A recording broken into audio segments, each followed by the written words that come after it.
Welcome to Reinventing Parking, the podcast about parking policy for anyone who wants a better city and better urban transport.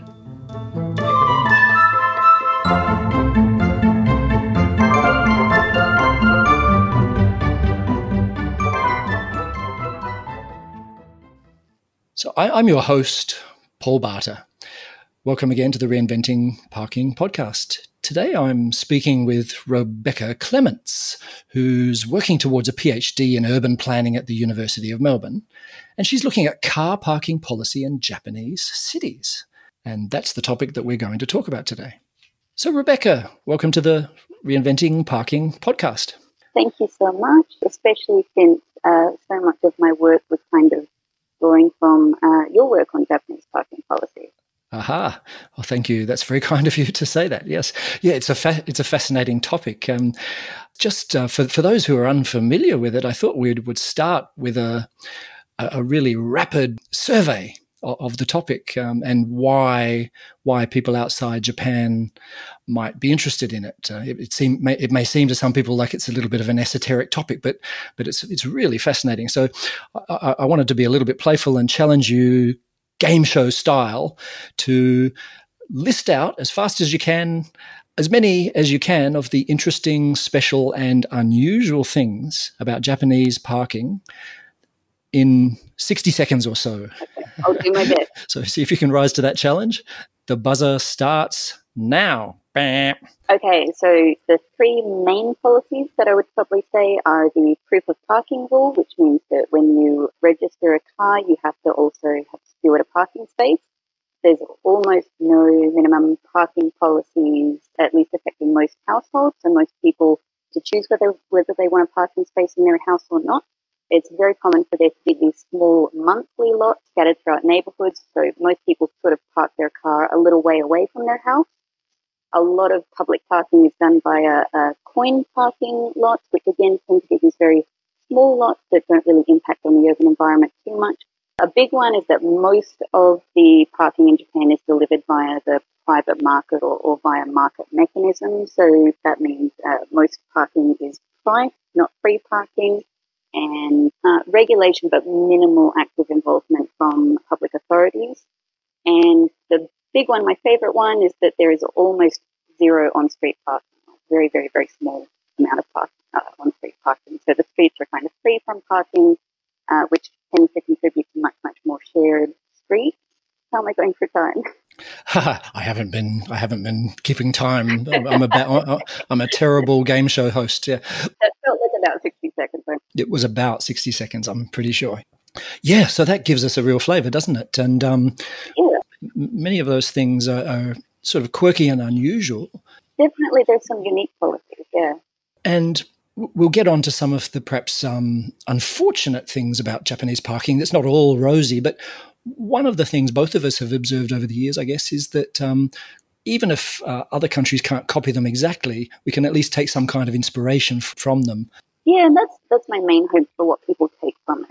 I'm not saying this is a model that you can pick up and swap into other areas, but the thing that I really see is that people's conception of parking and its relationship with the city changes when they see these very, very different examples. Most people have never conceived of the fact that you can do things in quite a different way. And often these days you've got a lot more people, a lot more Australians and Westerners who have been to Japan. Just about everybody I know in the last few years has now been to Japan and experienced Japanese urbanism. And they often have a sense that something really interesting and good is going on there, sort of in the streets and in the neighbourhoods as they walk around. And when I tell this story about Japanese parking, you can see sort of the light bulb kind of go on and go, that's part of what it was. Fascinating. Yeah. What was it that got you interested personally? I had previously lived in Japan for 5 or 6 years, and this was before I got into urban planning or anything. So I was really just sort of living in the cities and experiencing them as anybody does. When I came back to Australia, I got into I started my urban planning masters and was particularly interested in transport. And in many, many different ways. I was always slightly frustrated by how little Japanese examples were really discussed, and I had the lived experience. So I was aware that a lot of transport researchers were kind of hesitant to really dig into Japanese examples, the language barrier, etc., etc. Is the language barrier a problem for you, or in the time in Japan you learnt Japanese? I learned conversational Japanese. I had studied Japanese in my first university degree and continued to learn while I was over there. So it's certainly not fluent, but it's good enough for what I've been doing. Great. Yeah, because that language barrier, it's not just casually, but in academia, as you say, there's not enough international study of Japan, and the Japanese academics themselves, I noticed that they do write about parking in Japan and Japanese urbanism, but often it's not just the language barrier, it's just the sort of question of perceptions. They themselves are often not aware of what's so special, and and they don't then highlight what's unusual. It's kind of intriguing. That's exactly right. Like with this kind of research, there are sort of layers of knowledge gaps between even experts in urban planning. As you'll know very well yourself, most people don't really understand even the basics of parking policy and haven't really thought about it in very deep terms before. And then when you add, Japanese urbanism and Japanese governance on top of it, it's quite distant from what most people feel comfortable delving into. Perhaps we'll return to the big picture a little later, but maybe for a little while, let's take a look at some of those specifics that you mentioned in your game show minute just now.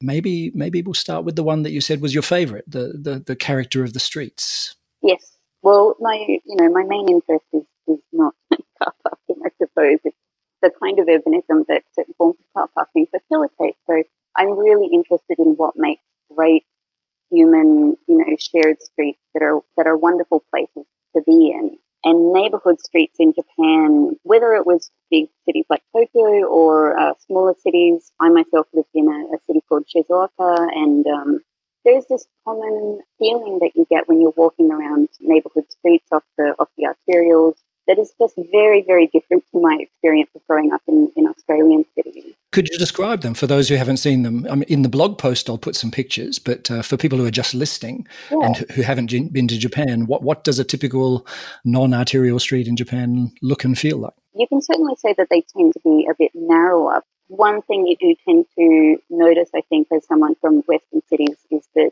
on these kinds of streets, there doesn't tend to be a conventional sidewalk. There's not that clear separation of design.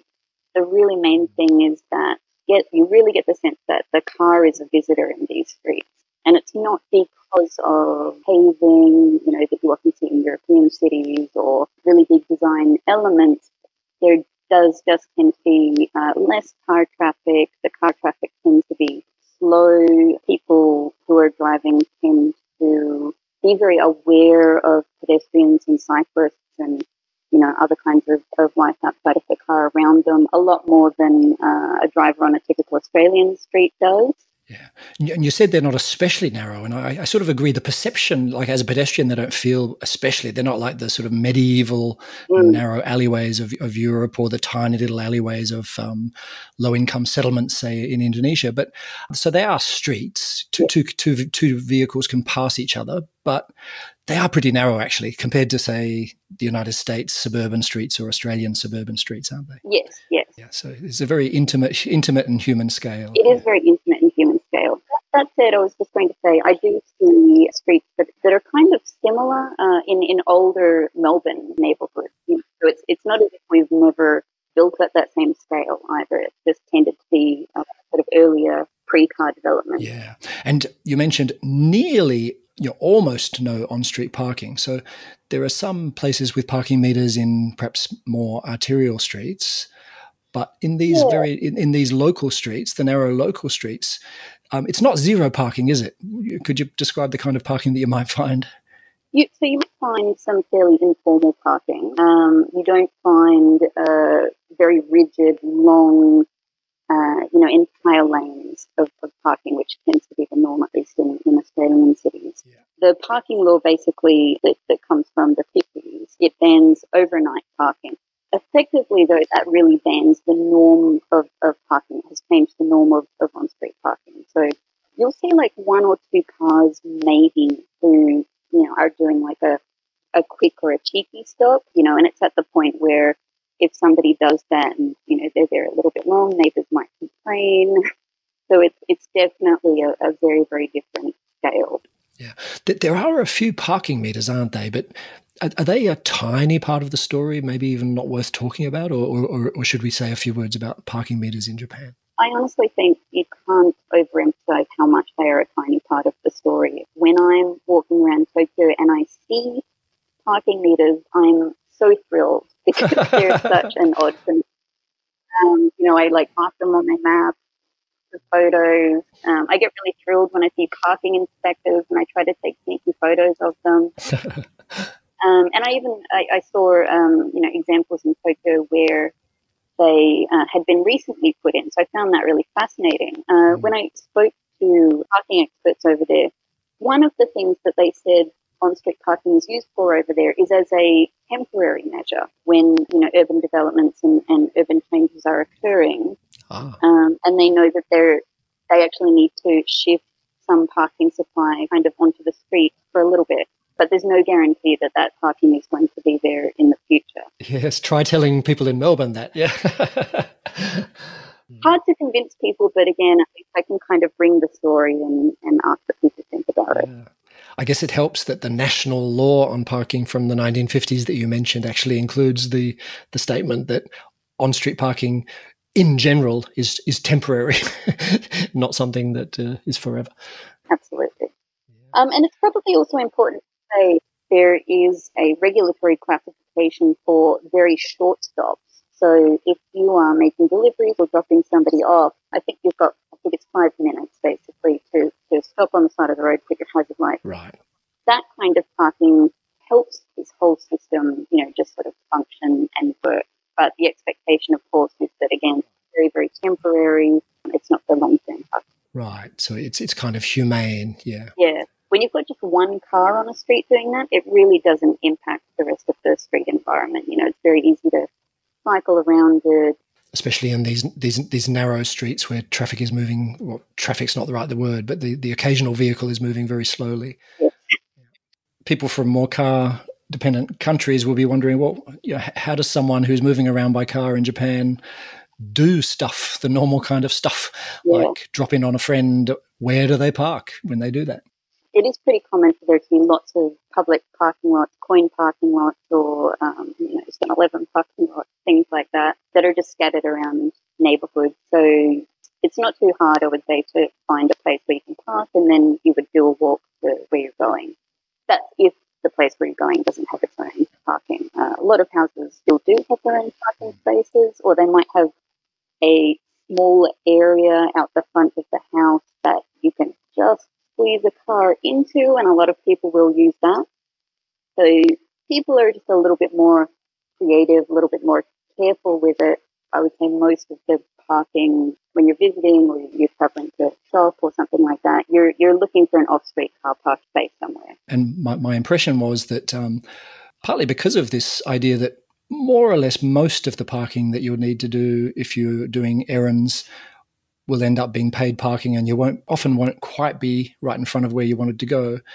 And because of the walkability and mixed-use nature of the cities, a much, much bigger percentage of that kind of trip ends up being made on foot or by bicycle instead of by car in the first place, correct? Absolutely, yes. I think it just kind of creates a bit of a better balance between driving and parking and other forms. As you said, the nature of most parking kind of inherently increases walkability because walking is always an accepted part of your journey, which is, just sort of better for urban environments generally, better for people if you get like a small little walk-in, and, also arguably better for commercial districts because people are walking around, not just attempting to go to one place and park right out front.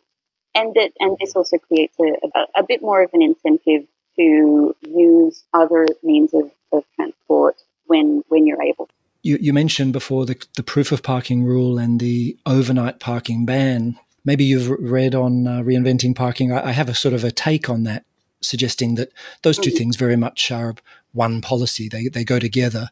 And what it means is that if you just had one or the other, they wouldn't work so well. But together, the enforcement is very easy. So the way it works is to buy a car, except there's one exception, very, very small cars, certain kind of car. But almost everyone, if they buy a car, they have to demonstrate to the local police booth that they have a place to park it either on their own property or they've already got a lease for off-street parking. But then on top of that, the overnight ban. So the police sort of sweep through areas and tow away any cars they find at 3 a.m., 4 a.m. I know that certain other countries, Vietnam, certain parts of Korea, some other places have tried to copy this idea of the proof of parking, thinking they can slow down the growth of car ownership. But what they didn't realize is that you also need the overnight ban to make it work, because otherwise it might be tempting to bribe a police officer, say, to get a fake proof of parking. Yeah. But the thing is, in Japan, there's no point doing that in Japan, because even if you have a proof of parking certificate, if you park in the street, you're going to get towed away anyway. Exactly, and it would be so obvious that the car is where it shouldn't be. So yeah, I completely agree. Those policies are really complementary and necessary to have together. And this is like so much of parking policy. You really need to be making a lot of changes all at once. You need to think about these things as systems and as being very, very contextual. Maybe we should talk about the parking minimums, which is something that I think other countries really actually could learn from Japan and maybe even just emulate. This is one case I think it's well worth people outside Japan knowing how parking minimums work in Japan. I found it hard to describe them clearly. Can you give it a go? I'll give it a go. Japan hasn't completely eradicated them, but it has a very, very different style of using them. So basically, developments of small floor space are exempt from minimum parking regulations, and that ends up capturing most houses in Japan, really. It's down to the individual owner's choice whether they want to have a parking space or not. And as I said, many people do, they get a parking space for their special little car. They often cover the car up and it ends up getting covered in dust. They use it so infrequently in Tokyo, but, they want to have a car for day trips and they want to have it in their house. So people have that choice. But if you don't want to have a car in those circumstances, you can use that precious space for more house or whatever you want to use it for. Yeah. So the minimum parking regulations end up having more effect over sort of larger offices and businesses. And even then, they work on a sort of a sliding scale where the larger the development, the higher the minimum is. That the scale of buildings at which the full minimums apply, they're really quite large buildings, aren't they? They something like 10,000 square meters of floor space, I think. In terms of urban impact, it's really having a sort of a minimal impact on the overall urban environment. It's those exemptions that really set. This phenomenon in, say, Australian cities or American cities, where if someone wants to change the use of a building or wants to build a new small infill building, the parking minimums are often what thwarts that financially and just physically, right? It's hard to fit parking onto a small lot. And so that's a huge barrier to sensitive infill, whereas in Japan, that kind of building it doesn't need parking. And so there's a huge amount of very small scale, medium scale infill all through Japanese cities. Absolutely, yeah. It just kind of takes it out of the equation for most developments. Whereas, yes, as you said, in for example, Australian cities, minimum parking regulations are a barrier in so many ways. Okay. One last thing about parking minimums. Once the full parking minimums kick in for the large-ish buildings and the very large buildings, the minimums were very low by Western standards. So for example, Australians or Americans who are used to parking minimums somewhere between, say, about 2 to 6 parking spaces per 100 square meters or per 1,000 square feet. In Japan, it's about 1/10 of that for all of the major land uses. And I guess the other quirky thing is they have a very simple set of land uses. So that you don't have this huge long list of every single land use with a different parking requirement. They just have, I think, 2 or 3 categories. Yep. One thing I'm curious about, let's think of Melbourne in Australia. In Melbourne, parking works very, very differently if you're in the city centre compared to even the inner ring of old pre-war suburbs, where it works differently again. And then it works differently again in the further out car-oriented suburbs. We've kind of got three different parking stories, and it would make no sense to generalize about parking in Melbourne. You'd have to sort of tell those three stories. Is there something similar in Japan? No, it's a great question. There's kind of a yes and no answer. I think with the fundamentals, the stuff that I would argue really makes the Japanese parking experience what it is, that stuff tends to be consistent, more or less across the country. Often these laws and regulations are applied by the central government, and so they would just be applied across the whole country, if not immediately, then shortly after. So that applies to, for example, the on-street parking ban. And those fundamental principles need to be kind of the same wherever you go. The pattern of how parking works tends to be very, very similar.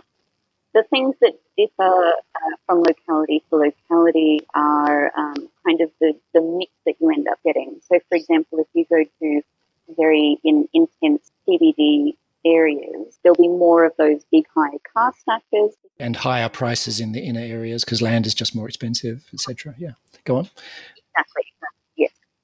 If you go to a smaller town, such as Utsunomiya, actually, which is near Tokyo, which had a lot of problems with its public transport and became a more car-dependent place. So there you'll see that there will be a lot more parking spaces. There's more visible sort of car dependency, and that's reflected in the parking as well. So the essentials of how it works are the same. There'll just be sort of more land that's used for parking. And my impression is the way that works is in Japan, even these areas you mentioned as being more car dependent, it doesn't manifest in very much more on-site parking. It's actually the public parking, which is more plentiful, more coin parking lots and various other kind of priced parking, but just at lower prices. It's mainly a sort of a surplus of public parking rather than a surplus of on-site parking. There'll be a little bit of both. I mean, particularly in Utsunomiya, which I brought up, it's a very industrial city. So, the big factories, etc., will have more on-site parking. They're a little bit of a different sort of beast. But in terms of the general town, residential and commercial areas, exactly as you said, it will still tend to be those basic patterns, which is the parking decoupled from the on-site businesses and houses. Relating to your sort of central theme of the urbanism that results. So even these smaller towns that are more car dependent and the outer suburban areas that are more car dependent, despite that, they're still walkable and intimate. They've got the narrow streets. They've got mixed land uses. To Westerners' eyes, they don't look car dependent. No. It's a strikingly different kind of feeling when you're there looking at it and walking around in person compared to, Western cities and suburbs. Interesting. So we've got this interesting paradox because, I interviewed people in Japan and some government officials, some academics, and looked at had some of the documents translated, and everything I heard sounded like their intention was to have a very kind of familiar sounding parking policy that was promoting parking supply, just like in North America or Australia. But it doesn't turn out like that on the ground. Maybe that's changed. At least 10 years ago, it sounded conventional. It was conventional parking policy on paper, but in practice, it was turning out to be this unbundled with pricing and market prices. And it was a weird thing that I had trouble getting my head around. I kept wondering, what am I missing here? Have you had the same sense? Yeah, absolutely. In a few ways. When I'm often telling people the story of how Japan set the tone for the system in the 50s with their on-street parking ban, I often have to explain that it wasn't that they were trying to create these really progressive by modern standards patterns of urbanism that really limited the car, etc. They were just beginning mass motorization and were very interested in modernizing and expanding car use, the same way all countries were, and they kind of wanted to catch up with US cities. So it was really kind of a lucky set of circumstances. They were able to learn from what had not gone very well in US cities, and they were looking at the chaos on the streets.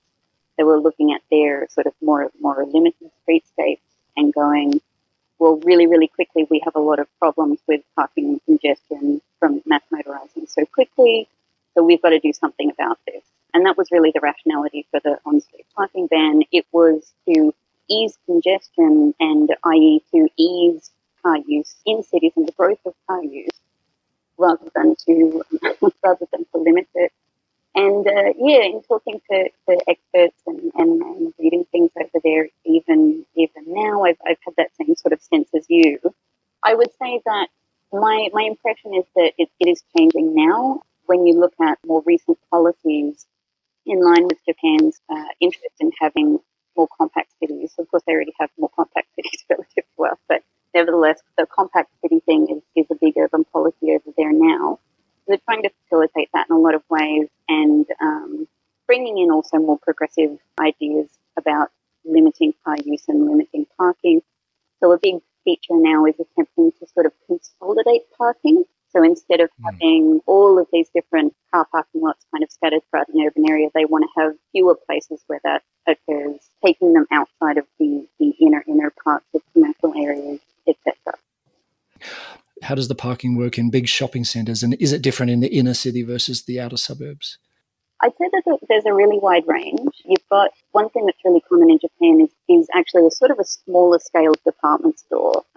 Like a lot of things that we've been talking about in Japan, even department stores tend to often go upwards rather than outwards, where the land regulations and land value have sort of dictated that. So even those department stores have worked within vibrant urban environments and not been this huge blight. But again, throughout the 90s, you tended to get some circumstances where the big sort of US-style big box shopping centres came in. And Utsunomiya, the city that I mentioned before, is kind of a classic example of that. These huge malls. In fact, I think Utsunomiya is famous for having the largest mall in Japan. I think it's on its Wikipedia. So I mentioned that city because it is such a unique example for me. I'd never been anywhere in Japan like it. I'd never been anywhere that felt so sort of closer to a US-style car-dependent city. Do shopping malls generally in Japan charge for parking, or is it free parking like it would be in the suburbs of Melbourne? I'd say both cases exist. It really depends on the context. Yeah. Okay.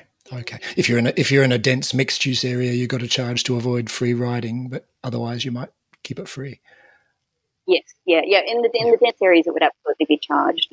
I guess something else we should mention for people who haven't been to Japan is that at least in the big metropolitan areas, most of even the outer suburban shopping centres, actually almost all of them would be located at a railway station, right? So even if they have quite a lot of parking, a lot of people are arriving by other means as well. Absolutely. And I would say that is the norm for most cities. You tend to get department stores and malls that are still kind of built around transit-oriented development principles because it just sort of made sense to do that. It's the exception to the rule to have these sort of more US-style big box, huge car parking situations. In our email correspondence before this interview, you mentioned an interesting example you found of one of these residential neighbourhood parking lots that are leased to residents nearby. My impression had been that most of those were a commercial endeavour, but you found one that was different, didn't you? It was a very, very happy accident because I was just doing one of my facial studies and a guy just sort of happened to be there and, noticed that I was, a foreign woman making lots of notes and looking at their houses, so he was understandably interested. But he came over and we had a really nice conversation.